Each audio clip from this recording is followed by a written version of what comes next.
যত সম্ভব দ্রুত শেখ হাসিনা এবং স্বরাষ্ট্রমন্ত্রী আসাদুজ্জামান খান কামালকে এই দেশে আইনা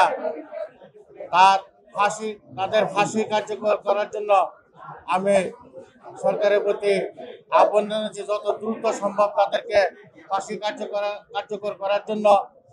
এবং আইজিপি চৌধুরী আব্দুল্লাহ মামুনের যে মাত্র 5 বছর রায় দেওয়া হয়েছে, আমি এই রায়কে আমরা শহীদের পরিবারের পক্ষ থেকে গ্রহণ করি না। আমরা শহীদের পরিবারের পক্ষ থেকে চৌধুরী আব্দুল্লাহ মামুনের কমপক্ষে যাবজ্জীবন আমরা শাস্তি আশা করছিলাম। আশা করে মাননীয় আদালত পুনর্বিবেচনা করবেন, আপিলের মাধ্যমে হোক আর যেভাবে হোক। আমরা এর তীব্র প্রতিবাদ জানাচ্ছি এবং বিশেষ করে শেখ হাসিনাকে বা শেখ হাসিনার দল, এই দলকে শেখ হাসিনাকে আমি শুধু ফ্যাসিস্ট বলবো না, শুধু স্বৈরাচারী বললে ঘৃণা করা ন্যূনতম হবে। আমি মনে করি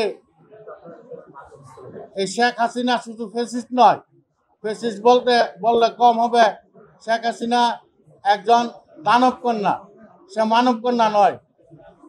দানবে যেমন কোনো কিছুর পরোয়া করে না, এই বিশেষ করে জুলাই আগস্ট আন্দোলনে যে দানবতা দেখাইছে শেখ হাসিনা এবং শেখ হাসিনার সরকার, শুধু তাদেরকে ফাঁসি দিলে হবে না।